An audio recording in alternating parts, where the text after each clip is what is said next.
There we go. Hi, Phil. My name is Nina Svet. I'm the head of marketing in LAAIMPA. Wow. I know, long Nice. one, huh? Nice to meet you. Of course, welcome to this Zoom call. But first of all, congratulations on winning. And you just won two categories for Best Trailer and Audience Choice. I've seen your work. Awesome. It's incredible. How do you feel about this victory? It's awesome. Yeah, I didn't really realize that it was like two like right after another. It was really cool that it's like at the same time. It's great, especially because I just like kind of just trying out like in the award game, kind of applying the films at certain like award shows. So it's great that it worked out right away. Amazing. I've read your bio that you have been in the industry for quite some time. What brought you to AI specifically? It started kind of like 2 years ago, I guess. I was kind of playing with. I kind of saw the first like Mid-Journey things, like Mid-Journey, I think version 3 or something when it came out, and I didn't really understand what it was. It was kind of abstract, but then I think version 4 came out, and where the first like stuff looked somewhat photorealistic, and you can really get some like portraits of worlds that you wanted to have. And then I kind of realized that's going to be have kind of huge impact that's going to be on my industry. I'm still working in advertising. So I just found it interesting, and you can kind of see the writing on the wall, like where the stuff's gonna go. At least with images, like 2 years ago, and then when video came out, it was just like super exciting to like get into filmmaking. Because I think a lot of us guys that like secretly want to be like filmmakers, and now that's kind of like a chance to like play with this. So that's Wow, so yeah, inspiring. Well, let's talk about Audience Choice Award because I was so impressed. I'll be honest. I had a task a couple of days ago to generate an image. Okay, just yeah. simple image. I've been doing that for half a day. I did not get anywhere close to what I wanted. And then I saw your incredible characters. How did you come up with the idea to create these specific Yeah, characters that are half a wolf, half a cow, and yeah. everything?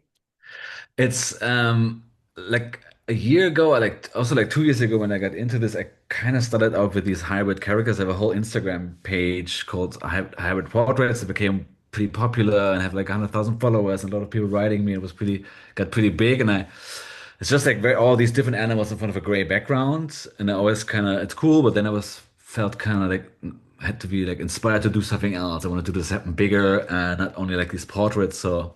Um, I wanted to try them out in like a film-like setting, and I'm like a huge film nerd, and I love also this whole apocalyptic stuff and sci-fi stuff. I always love this, so I wanted to try out how they work in this world, like as characters. And then Runway came out with this thing called Runway References, where you can basically upload several images and it can create new camera angles from the same image. And I thought, so in the beginning it was just like an experiment. I want to do this short scene, and then it became more and longer and longer. And then I kind of made like a whole little short film out of it. Yeah. Wow. Well, I gotta say the emotion game of your characters was insane. Yeah. So realistic. So, in your opinion, what is the main strength of your projects? Is it the idea, the visuals, Yeah. the emotions, or something else? Yeah, it's nice that you say with the emotion because that's kind of like what I want to go for because it's so kind of limiting still with AI having characters to like you said like show emotions or like feel like somewhat of a connection.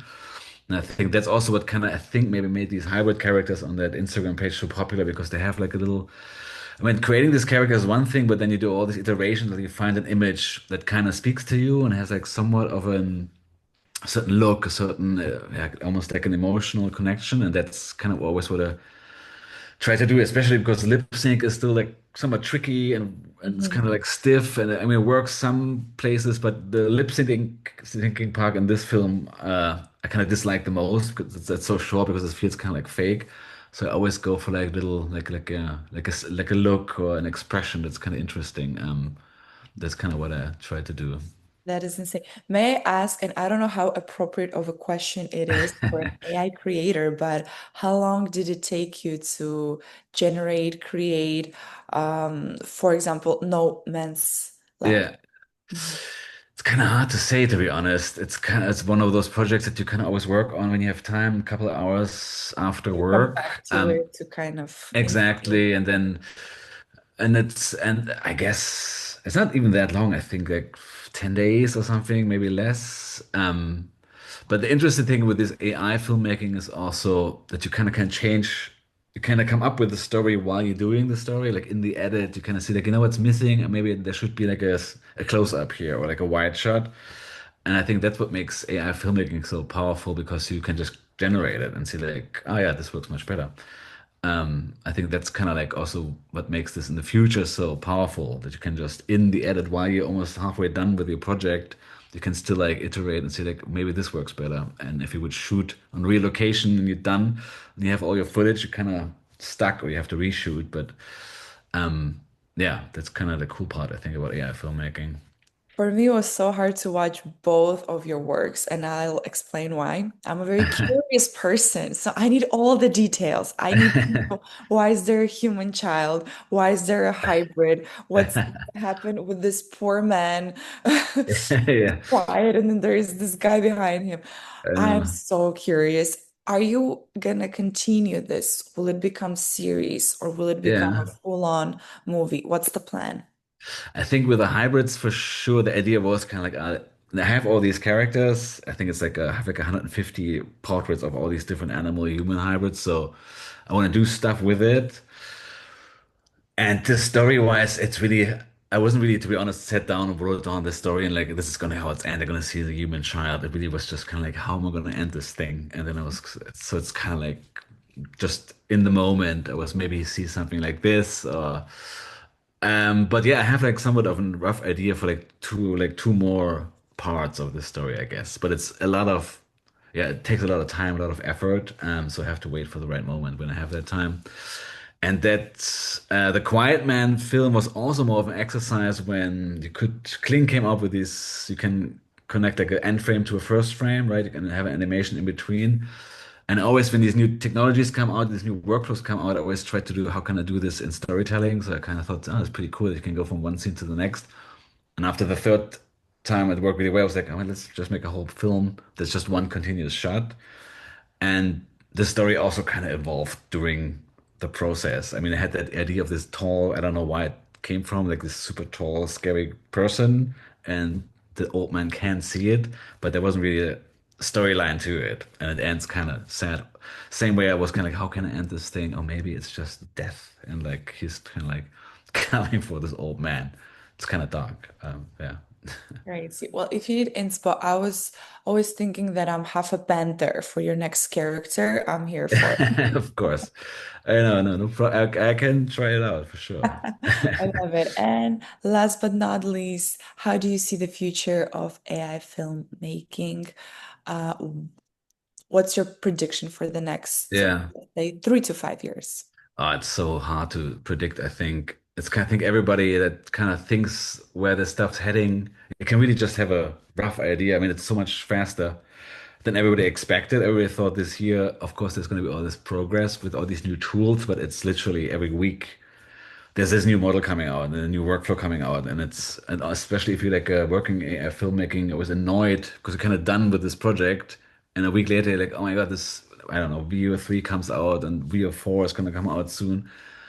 You always want to redo the stuff again. I don't really know. I think it's on one hand, it's kind of cool that enables people from all backgrounds and from all over the world with very little means to create these films. It's very cool to democratizing the film industry. On one hand, I work in advertising, and I also used to love being on sets and being travel somewhere and have like working on these problems with clients and production companies. And it's also like that's what made this fun. So the idea that this is all gonna go away and we just sit in front of our computers and looking at AI generated stuff, it's kind of sad too. I guess the mix is gonna be probably where it's gonna head. And I think people still want to see real people, real emotions, real storytelling, and then you can enhance it with AI tools. I don't think To be honest, but I don't really know. On the other hand, if it looks real and it's cool and people like it, people are gonna watch it. I don't think it's people this whole thing that at the moment people are very against AI. There's like this big group that they hate this stuff, and there's people that only love this stuff. I think in the end, if a story is interesting and people are interested in it, it doesn't really matter how it was made. And I guess yeah, the more creative stuff, the more stuff that says emotional storytelling is gonna be interesting. Love it.